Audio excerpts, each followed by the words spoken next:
Welcome to Leadership Explored, the podcast where we explore what it really means to lead. I'm Ed Schaefer, joined as always by my co-host Andy Siegmund. Here's a question I want you to sit with for a second. What if the words we've been using to describe professional skills have been lying to us the whole time? And I'm not talking about slightly off, completely backwards. I think that's exactly what's happening, and I think it's one of the most overlooked reasons so many leaders, people who are otherwise technically excellent, people in their organizations depend on, people who have been told they just need to work on their leadership presence, end up stuck. We call technical skills hard. We call people skills soft. And somewhere in that naming convention, we absorbed a hierarchy. Hard is serious, hard is rigorous, hard is what you get paid for. Soft is secondary. Soft is nice to have. Soft is the thing you'll get around to eventually. Except here's the thing. If soft skills were actually soft, if they were easy, more people would have them. And we clearly don't. Think about it this way. You can learn almost any technical skill with enough time and the right tutorial. There's a YouTube video, a certification, a course, a textbook that will walk you through it step by step with a clear pass-fail at the end. Now try finding a tutorial that makes you better at navigating conflict, or that teaches you how to inspire a demoralized team on a Wednesday afternoon when everyone's burned out. There is no answer key. There's no certification exam, and yet we call those skills the soft ones. Today, we're going to take that apart. We'll trace where these terms actually came from, and the origin story is not what most people expect. We'll make the case for why the naming is backwards and why it matters. And we'll give you a better framework, one with different words that actually tell the truth about what you're dealing with. So Andy, before we get into the history, I want to know, when you're working with leaders or executives, do you still hear people use the words hard and soft skills? And when they do, what does that tell you about how they're thinking? So, I hear soft skills a fair amount. I haven't heard the phrase hard skills in a minute. Usually it's, they're great technically. And this might just be like, a reflection of just a slice of the industry that I work in, that there's a maybe slightly more specific proxy for hard skills, but functionally that's the same thing. I find when we talk about soft skills, it's usually talking about folks, like it's in like performance evals or like broader evals of folks, and it's very rarely with any sense of detail about them. It's like, oh, Ed has great soft skills, or Ed has poor soft skills, and that's usually it. um or sometimes it's Ed needs to develop better soft skills. But I don't, I'm having a hard time remembering ever seeing like a real action plan to work on those sorts of skills with anyone. Which is kind of interesting, and I'm sure that we're gonna dive deeper into that throughout the rest of this conversation. Yeah, for sure. And I think it's interesting you say that. I agree. I don't see um, a lot of plans that would actually help someone develop those soft skills when people say, oh, they don't have very good soft skills. It's usually like maybe some loose feedback and like just an expectation that they'll somehow figure it out, I guess. And I think Hmm. that's a lot of times where like coaching comes in, whether it's a company, bringing in a coach to coach someone. I think we've heard that with executives or whatever, where they bring a coach Hmm. in to coach them on soft skills. And then I think a lot of people, when they hire a coach on their own, they are doing that as a way to like work on their soft skills or conflict management or how to bring up hard conversations or things like that. So I think that's an interesting point. But yeah, let's take a look at where these words actually come from, and let's go back to the origin, because I do think the history of this changes how kind of how we should understand these words and how we should use them.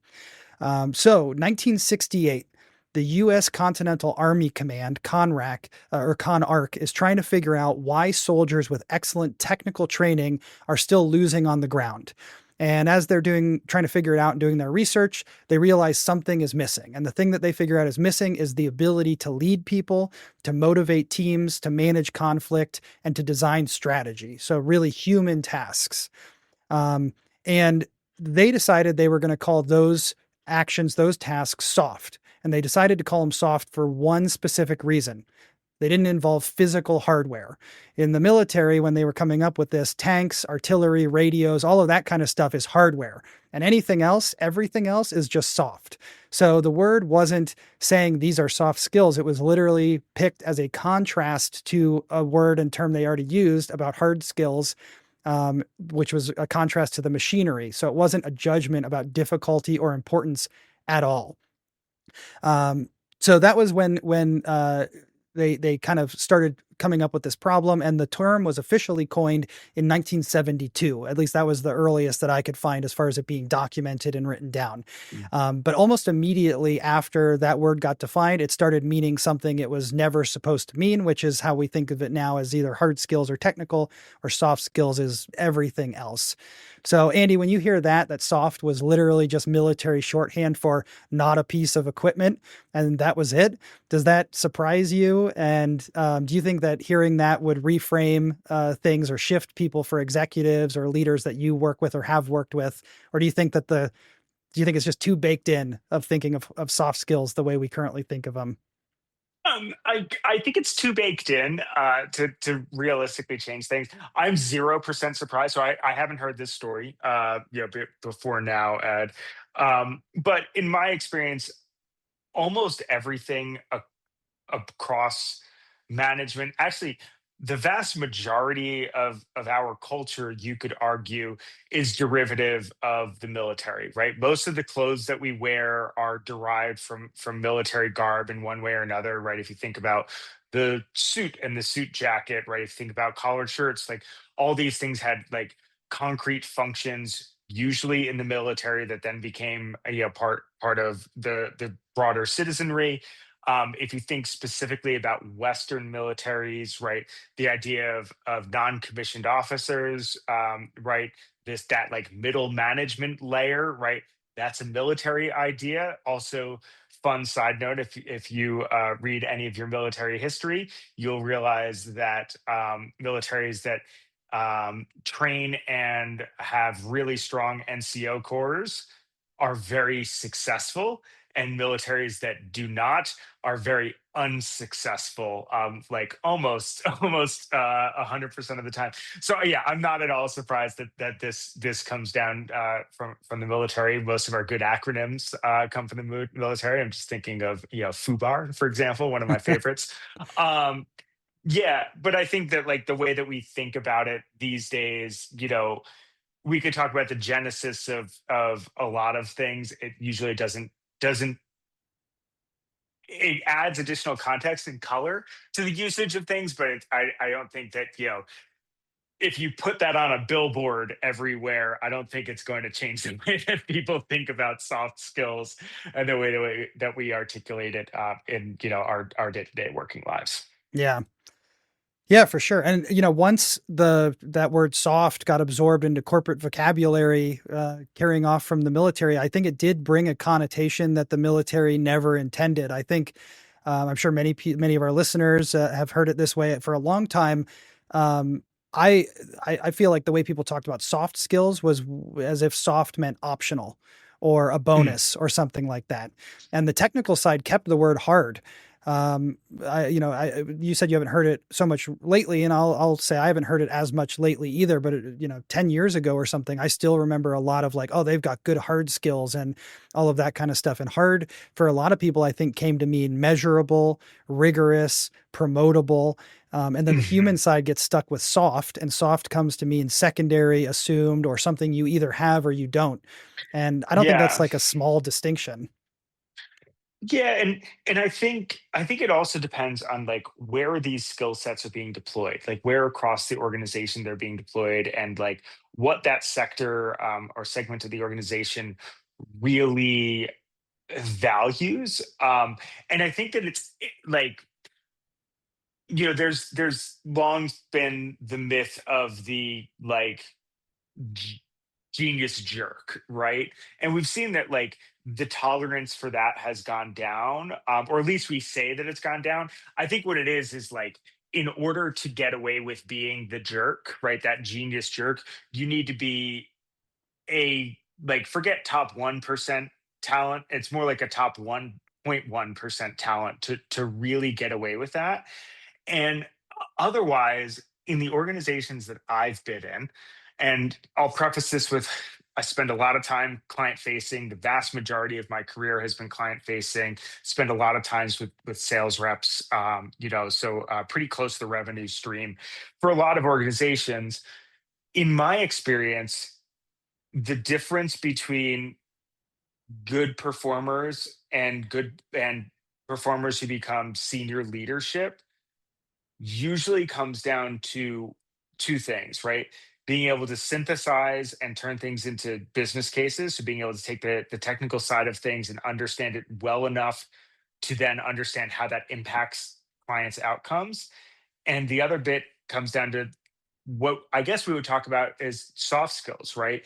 That's being able to build a coalition, being able to tell a story, being able to articulate your point cleanly and directly without confusing your audience, and being able to do that in a relatively concise way. And I think that if you look at your executive team on down, you could make a pretty compelling argument that you're talking the best soft skills and then slightly worse soft skills as you get further and further down, right? And if you think about, like, if you want to be really acute about it, if you want to think in the sales organization, right, like, yeah, you need to be able to articulate a value proposition, and if you're selling technology, you need to understand the technology. But like, most of the sales folks that I've known, the most successful sales folks that I've known, would not like self-describe as core technologists, but they have exceptional soft skills, and they're usually the highest compensated individual contributors in your organization, short of like the top half of a percent of technical contributors. Yeah. Yeah, absolutely. You Um, know, yeah. So now that we've seen how the words drifted, I think the next question we need to ask is, what does it actually cost people? And at least in Hmm. my opinion, I think the answer is it costs your career, or it can cost a career. There's a pattern that Or at shows least up. limit it. Yeah. There's one pattern I think that shows up across industries, and I bet that you've seen it, as I know I definitely have, which is an engineer or an analyst or a developer who's genuinely excellent at their craft, and maybe they're the strongest technical contributor on the team, and they work their way up, but then they get to a certain level and they stop moving up. And it's not because their technical skills disappeared, it's because the next level up, kind of like what you were just talking about, doesn't run on technical skill alone. So I think what happens is technical skills get you hired and they can get you up to a certain altitude, but the further you go, the more of your output is going to depend on other people. And you have to influence without authority. You have to communicate across functions, lead people who don't report to you, navigate ambiguity without a clear guide. And none of that stuff is the hard skills that have a manual or a book that you can just pick up and learn. So I think, what I saw, the research on this is pretty consistent. The skills that are the hardest to develop, the ones that take years, resist measurement, and you can't just course correct with one tutorial, are going to be the ones that differentiate performance at senior levels, like you were talking about. And those are the skills that drive team outcomes, drive retention, drive whether a group of capable individuals is a high performing team or just a collection of capable individuals who don't trust each other, don't work well together. So have you seen this play out with real people, Andy? Someone who is technically exceptional but hit a ceiling, and what did that look like from your perspective? Yeah, I mean, it happens all the time. And and I want to preface this too with, like, everyone has a ceiling, right?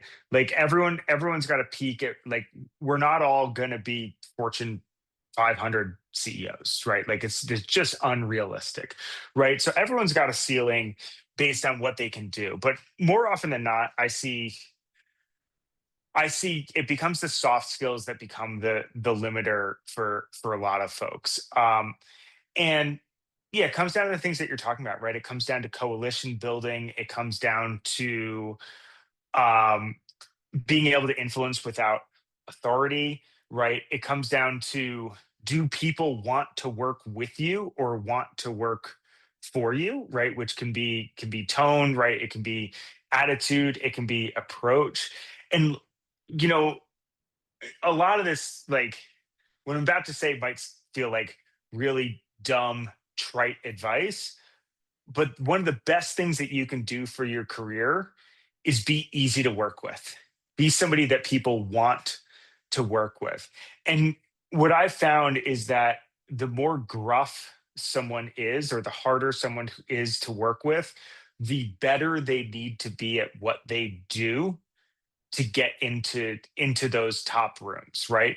And like I think oftentimes we mistake it of like that person is allowed to be a jerk because they are so good. And I think we need to flip that. They have to be so good because they are a jerk, right? And I see that all the time. And one of the things, like one of the reasons I brought up sales folks before is like in my experience, every job you get further up the food chain at any given organization, the more of your job is selling. And I don't mean like direct quota carrying sales to clients. You're selling ideas, you're selling to somebody all the time, right? At the end of the day, if you are interviewing for a new job, you are selling, right? Like I'm using this in the broadest strokes of it. And that comes down to influence, communication skills, ability to articulate your idea, and your ability to prepare that and to show that to other people and get them to buy in. And then also your ability to adapt to the changes when you get feedback from people who've got more authority than you, or whose opinions you need to value for whatever reasons within the constructs you're working in. Yeah. Yeah, absolutely. And there's a couple of versions of this that I wanted to name specifically. One of them Mm, is the engineer or analyst. I'm sure you've seen this. I know I definitely have, who is so strong technically, but as they move up the chain at a certain point, the only visible path upward or to continue getting promotions is into management. And it's possible they don't want that role, in which case they might not take it. But I've definitely seen where they get promoted up and they take that role, or they get pushed into it, and then they struggle because nobody helped them build the soft skills that management actually requires. They were great, strong technical, or maybe even at the team level, but just didn't have the skills or background or knowledge to succeed in a management or higher type of position. And I don't think that's a personal failure. That's just a organizational design problem that somebody didn't think about how we can promote people up when they hit a certain wall without moving them into the leadership roles. And then mhm. there's the inverse version of that that I also have seen, which I think is just as valuable to consider, is a leader who's someone who's now a leader, but was maybe a B plus technical contributor, but they had like exceptional self awareness. They communicated really well and had very high clarity. They could hold a room through a hard conversation, and that person usually ends up rising further than the A plus engineer or technician. And it's not because the technical skill didn't matter, because it did, but it's just at scale, like you were saying before, your leverage is almost entirely people. And people is a soft skills problem, even though it's not really a soft problem. It is a hard problem to solve. Yeah, yeah, and I think like we see this, like I love like the B player example too, because we see this in sports all the time, right? Typically speaking, the best analysts, the best coaches are not the best players, right? So like Steve Kerr, for example, right? Arguably one of the best basketball coaches, right? Coach of the Golden State Warriors, right? He's won multiple championships with them. He won several championships as a player with the Bulls and then the Spurs. He was not Michael Jordan. He was never going to be Michael Jordan, but he turned into like Michael Jordan. A good analogy to Michael Jordan. Wayne Gretzky tried to coach hockey, and Wayne Gretzky was a terrible coach. He was like an objectively bad coach, right? Usually the superstars don't make good coaches, right? The like kind of middle of the pack players make really really excellent coaches because they have to understand more of what's going on, right? And I think that we see that pretty commonly, which is kind of interesting.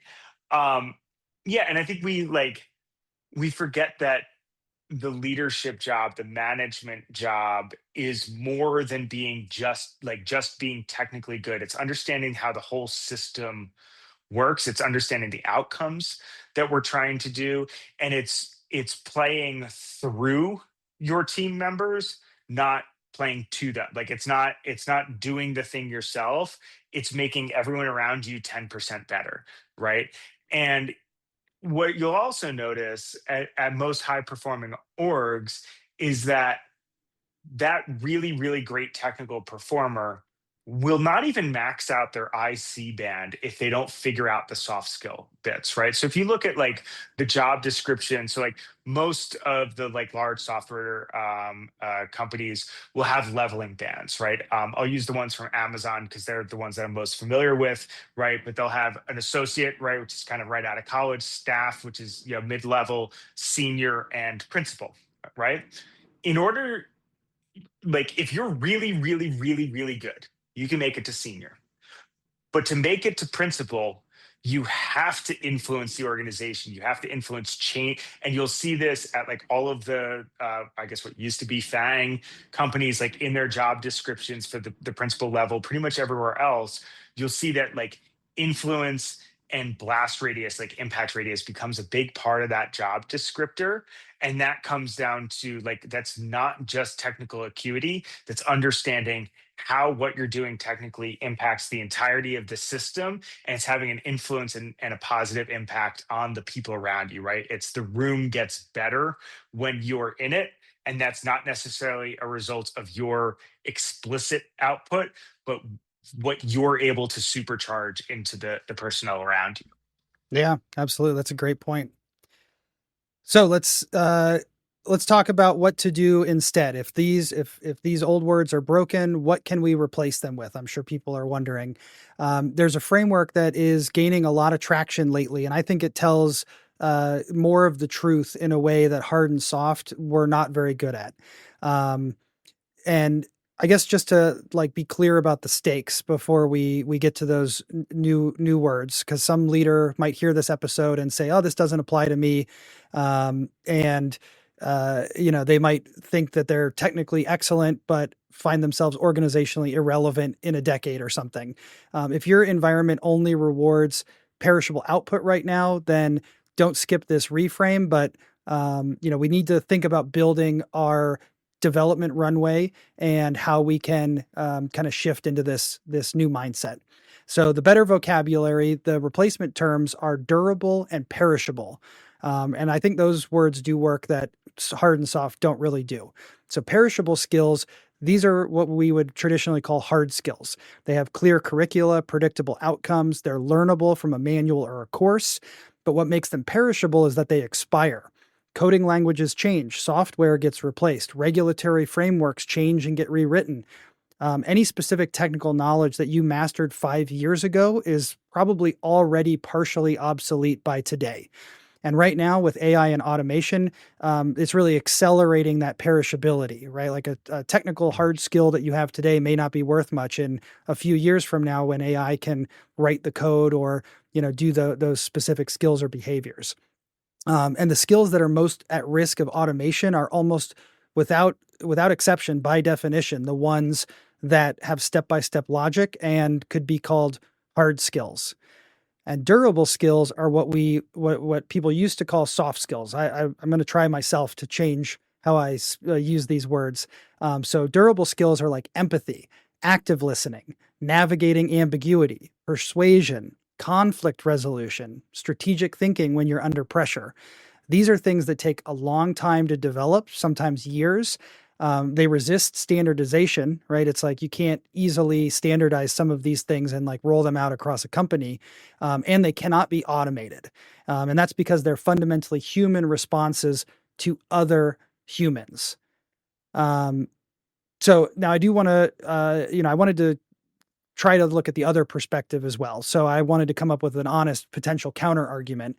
And if we said that empathy and communication are shaped by culture and cultures change, then wouldn't those skills be at least partially perishable too? And I guess I would say that what works, and I guess it is true that what works in one room with one group of people may land completely differently in another room or another country if they have a different culture, or you're working with another generation, like people that are younger or older than you. But I think that the expression of durable skills is contingent on culture, but how you demonstrate respect or what active listening looks like or how you signal trust, um, even though the surface might shift, the underlying capacity to do it and read another person's state and adjust how you communicate based on context and like what you do with ambiguity and like not panicking when things are unclear, those are not ever going to be obsolete, right? AI can't do them. It might be able to help you with them if you're struggling a little. Sometimes getting a Mhm. reality check with an AI on your emotions and feelings could help bring you down. But um, AI can't go into a distinct situation with different people who are going to react a different way and intentionally tune and change its behavior to make sure that it's resonating with those people. But all of those skills don't have a half life the way like a coding language would. So the form changes from situation to situation or company to company, but the underlying skills and abilities of those durable skills don't change. Yeah, and I would also argue, like, with a lot of that too, right? Culture changes relatively slowly, right? And that's I think by design. And like there are certain things that change quicker, right? Like, we all started working from home almost immediately about 6 years ago. Dress codes changed pretty dramatically, over the course of my career. Not everywhere, but like I distinctly remember wearing a suit to work for years and then not, right? Like that's a thing, and that changes regionally, but like the broad strokes of like what to expect in a meeting or what to like, that I haven't seen change. And while I know, if you spend too much time on the internet, you get a lot of like, Gen Z is doing this and this to work culture. No, they're not.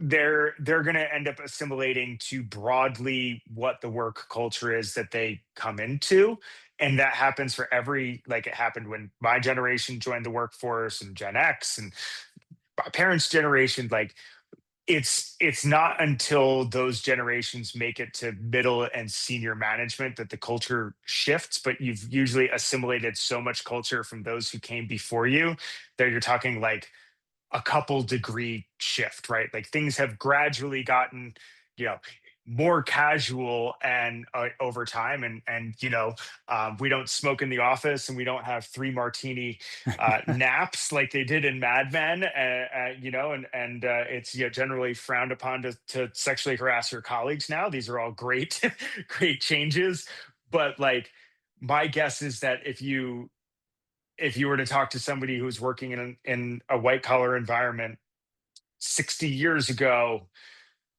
80% of the expectations for like your job and how you behave at your job would be familiar to them today.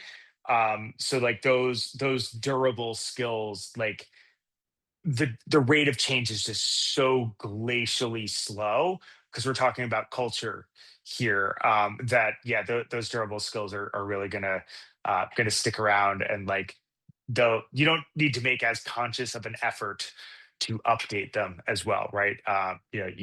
Cultural changes are more frog in the frying pan than they are jumping into the fire. Yeah. I mean, Andy, have you ever had to coach someone through like in a development conversation or anything and like had to do anything to try to get them to treat a durable skill like something that is worth practicing deliberately? And have you had any success with trying to encourage that? Yeah, I mean, most of the folks that I work with, like I work in delivery leadership, right?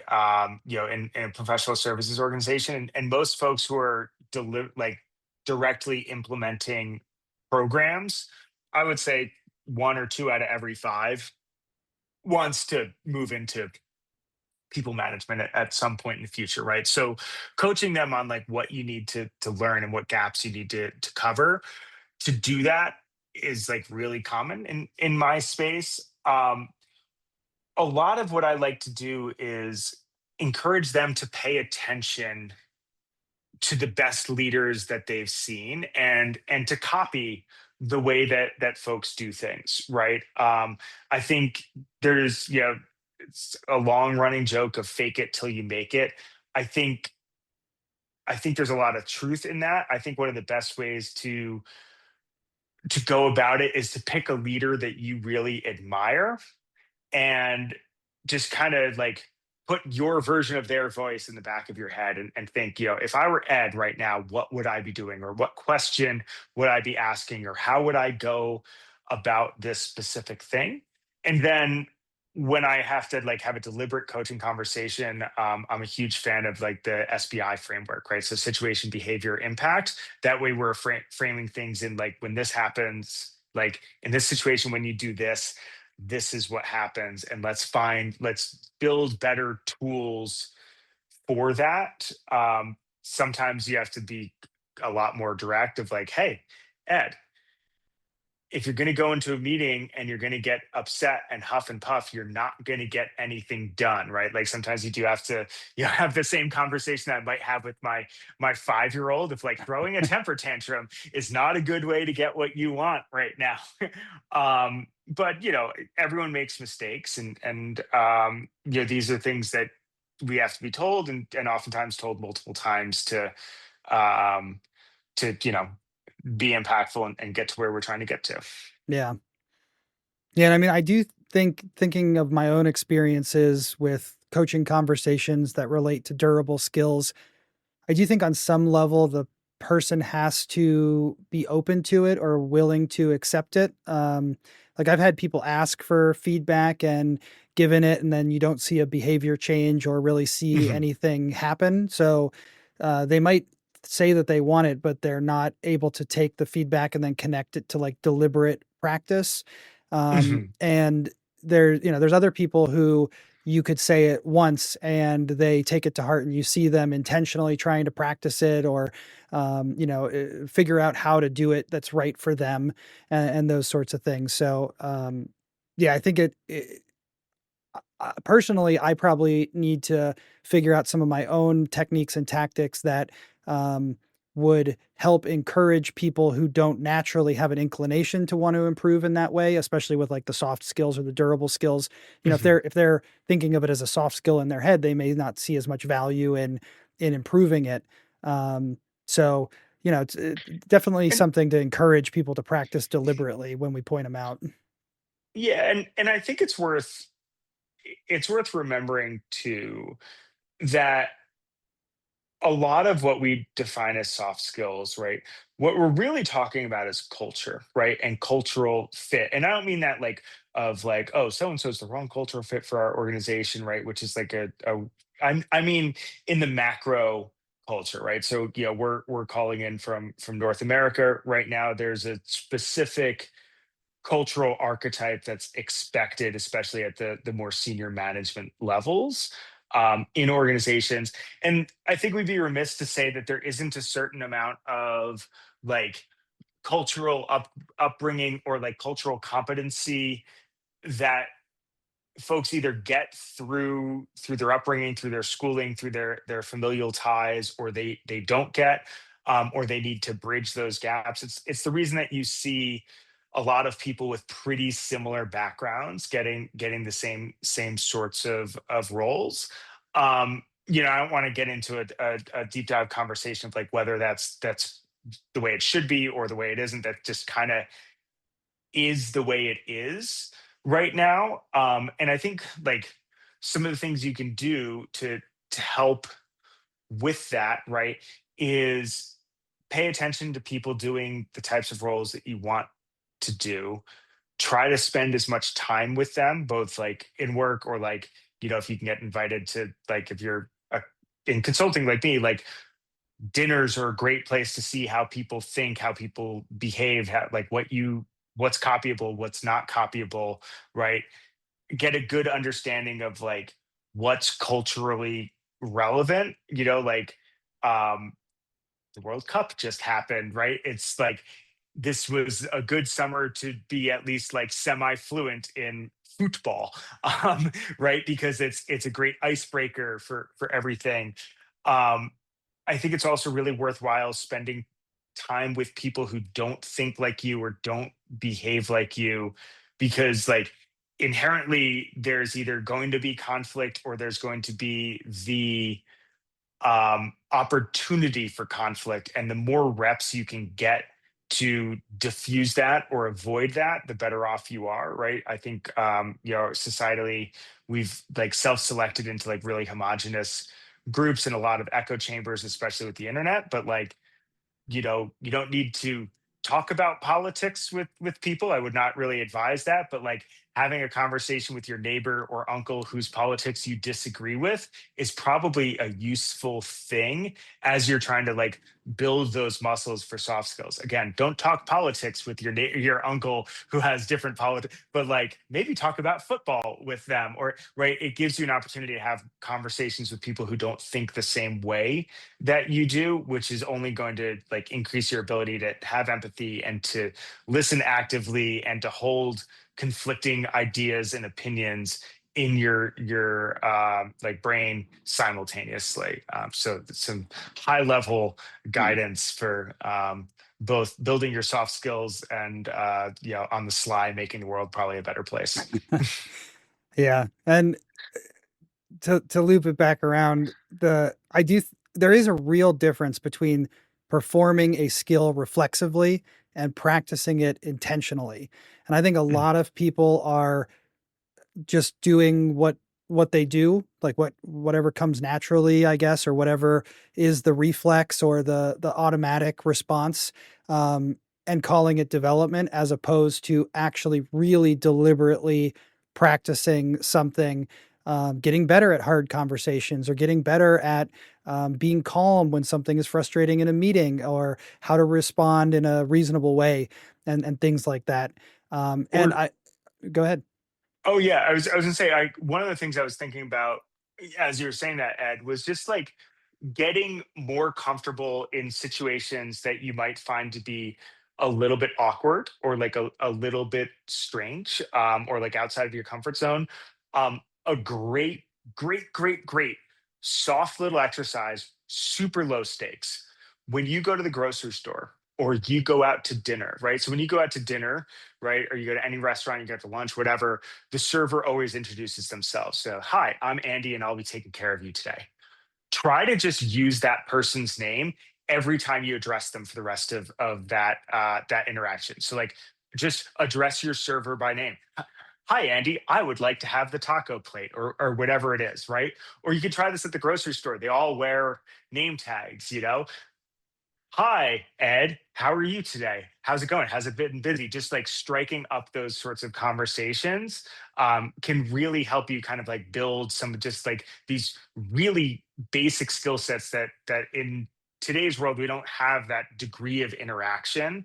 A lot of like, I haven't left my house yet today, right? Like sort of the drop off for my children. Um, and I've only talked to people that I know, but we need to talk to people that we don't know. And I think that like there are a lot of low stakes things that we can do to practice these sorts of things, that when you're doing in a higher stakes environment, like you're meeting a new client or you're meeting a new boss or you're meeting, insert important person here, you've got all sorts of reps under your belt of like remembering somebody's name, striking up a soft, easy softball conversation about something that isn't religion or politics, right? Like these are developable skills, and there's a whole wide world out there where you can go and practice those skills with very, very low stakes if you flub it up. Yeah, for sure. One more thing I wanted to bring up. We can't get out of an episode anymore without talking about AI a little bit more. And I do think all this stuff we're talking about with durable versus perishable skills, I think the moment that we are in right now with AI and where it's taking us is really important for us to consider under this framing. Because if your professional identity is built primarily on perishable skills, then I think the urgency of reframing to perishable and durable skills and trying to think about what durable skills you should be building and growing has increased tremendously. And I'm not saying that as a threat, but just as the reality of where we're going, and the cat's out of the bag with this stuff. So I believe that the leaders who are going to be the most effective over the next 10 years are the ones who can do what an AI model cannot. They can hold complexity. They can hold contradictions. They can build trust. They can make judgment calls with incomplete information. and they can bring people with them through change.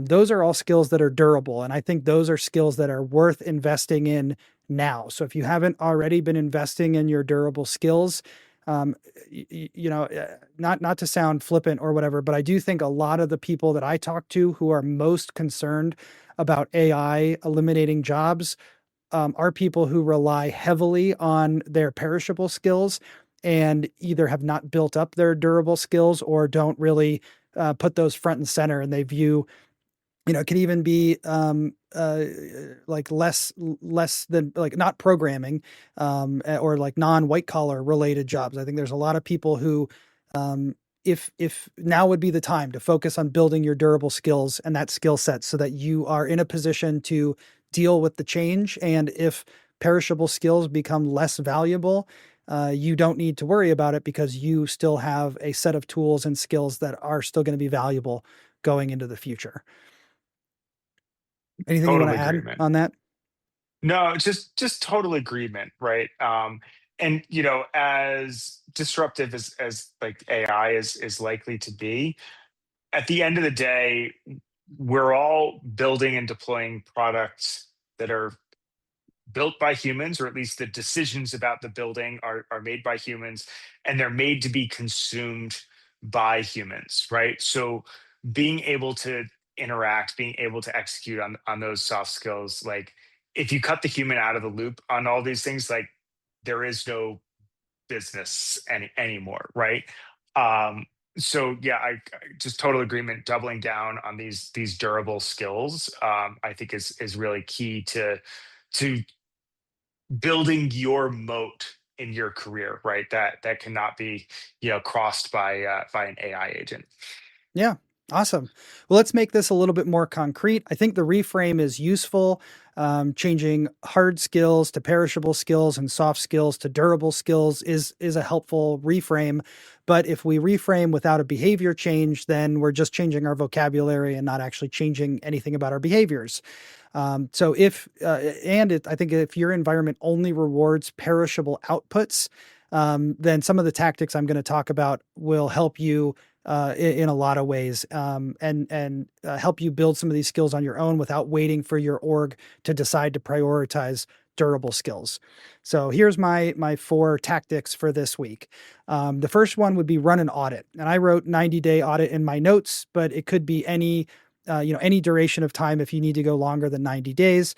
But pull out your calendar and your learning history from the last 90 or 180 days. Take a look at your courses, books, coaching you've received, any deliberate practice or anything else that was deliberate, and sort everything into 2 columns: perishable skills or durable skills. Don't judge the ratio yet, just see where you fall. I think a lot of people, when they do this, they find that it's heavily weighted towards perishable skills. But that's a starting point. Right now, you've made it visible and you know what your balance is and if you need to make any changes or shore anything up. Tactic number 2, name your one durable skill. Pick one durable skill that you know matters for where you're trying to go. So similar to what Andy was saying about, like, oh, you want to move up to this role or this position. Figure out what's a durable skill that you would need to have to be successful in that role, that position, that place. It might be how you run a hard conversation. It might be how you communicate across teams. Maybe it's just how you listen when you're stressed out and under pressure. But make sure that you name it specifically. Don't put communication. That's not a specific behavior. That's way too broad.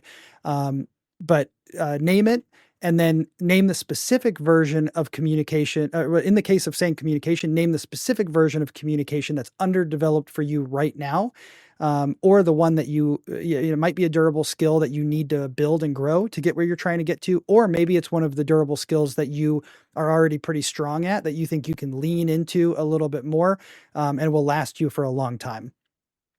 Tactic number 3, find a real opportunity this week for reps.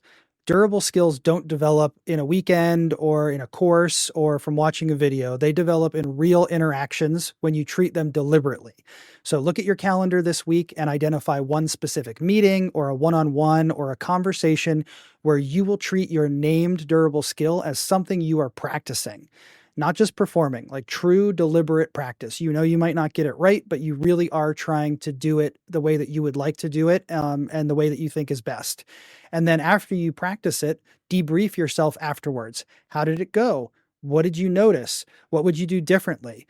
This is how you build the skill on your own terms. You don't need anyone's permission. You don't need to let the person in that meeting or that one-on-one know that you're practicing. You can if they're, if they're friendly and warm and comfortable with that. Like I would probably, if I was doing something like that with Andy, I'd say, "Hey, I'm actually trying to practice this skill.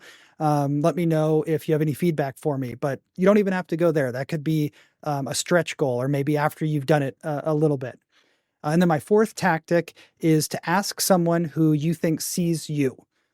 Perishable skill gaps are usually visible to you, to ourselves, right? We know that I know that I can't program, or I know that I can't run a marathon or whatever. But durable skill gaps are often invisible, or at least not visible to us, because you can't usually see your own blind spots in real time. So identify one person who you work closely with and ask them a specific direct question. What's one thing I do in interpersonal situations that you think I could do better? Then listen. Don't get defensive. Don't try to explain why you do something. Just accept the feedback. Feedback's a gift, so treat it like that. This is the kind of development and feedback that no course could ever give you. So that could really be a way to see some of your blind spots and figure out where you might need to shore up some skills. So, Andy, looking at those, the audit, naming the skill, finding real reps, or asking someone who sees you, do you think any one of these is hardest for a technically strong person to follow through on? Have you seen anyone do any of these things well? And is there one that you would most recommend, or anything I missed, I suppose? Yeah, and I think it's always hard to ask for feedback, right? And I think it's good to remember that the way people perceive things is reality, right? And to just be okay with that, and then make your adjustments accordingly. Um, some guidance on practice, right? Like, you're going to feel uncomfortable. Uncomfortable is good. Uncomfortable is how we get better, right? And I know I talked earlier about like using low stakes situations. Like, there are all sorts of opportunities for to practice these sorts of skills, right? You can practice them with your friends. You can practice them at dinner parties. You can practice them at a restaurant, at the grocery store, at your local coffee shop. um, a lot of it comes down to just deciding that you want to do a thing, or want to do a thing better, right? Another thing I would also recommend is pay attention to other people. So if we're talking about durable skills, right? Think about who your most charming friend is. Try to dissect some of the things that make them charming, and see, can you take some of those behaviors and run them through. I'll give you a hint. If you want people to think having a conversation with you is awesome, ask more questions than you answer, right? Like, there are all sorts of little things you'll notice that, like, if you actually think deeply about a lot of like talks you've had with other people, it's not Ed was so interesting, it's Ed made me feel so interesting, right? um should pay, like, a lot of it comes down to paying attention. I know, like, we're in the attention economy. um and it's hard to pay attention. It's really hard. um but, like, use those interactions, use those opportunities to emulate the behaviors that you want to imprint, right? if you want to be i- if you want to be more outgoing, more kind of gregarious or charming, or whatever, insert superlative here, find people who do that well, and take some of their, like, find a behavior that they're doing, and you're like, oh, I didn't think to do that, and try to make that part of your piece, right? If you struggle having difficult conversations, force yourself, like you can't fabricate opportunities to have more difficult conversations, but you can shorten the timeline between I have to have a hard conversation with Ed and having the hard conversation with Ed, right? The more you shorten that timeline, the more comfortable you get just having those conversations in real time. The more you lengthen that timeline, the more you ruminate on like, I got to have this hard conversation with Ed and this is really going to stink, right? So there's all sorts of things that you can do. But yeah, get out in the world, spend more time, touch grass, talk to people, be like be in the world. Your career will thank you for it. Your life will be more vibrant. And now I'm realizing I sound like my father, and I should probably shut up. Well, I think that's a good place to end then, so we don't sound too much like our fathers. What we've covered today really comes down to one honest admission. The words we inherited were never designed to tell us what to prioritize. Hard and soft were military shorthand from 1972. Somewhere in translation, they became a hierarchy that has misled people ever since. Durable and perishable are a much better frame, not because the words are prettier, but because they tell you something true about where to put your energy. So here are your 2 challenges this week. First, the tactical one. Do the 90-day audit. Just look. Sort your intentional development time into 2 columns, perishable skills and durable ones, and just see what the ratio is. Most people are surprised. And once you see it, you can't unsee it. So it can at least give you some sense of direction and where to maybe take things next. Second, and this might be a little bit of a bigger challenge, ask yourself honestly whether you have been treating durable skills like something you develop or something you already have. Because there's a real difference between assuming you're good with people and deliberately getting better at it. The leaders who will matter most over the next decade are the ones building skills that don't expire. That's not a preference you can defer. It's really a career strategy to make this decision today. We'd love to hear your version of this. Have you watched a technically brilliant person plateau because of the skills we called soft? Or have you made a deliberate investment in a durable skill and felt it change something for you? Tell us about it. You can reach us at leadershipexplored@gmail.com or connect with us on LinkedIn. If this conversation was useful, please follow the show, leave a review, or send it to someone who's wrestling with where to put their development energy right now. We release new episodes every other Tuesday. Until next time, keep leading with purpose. Thank you.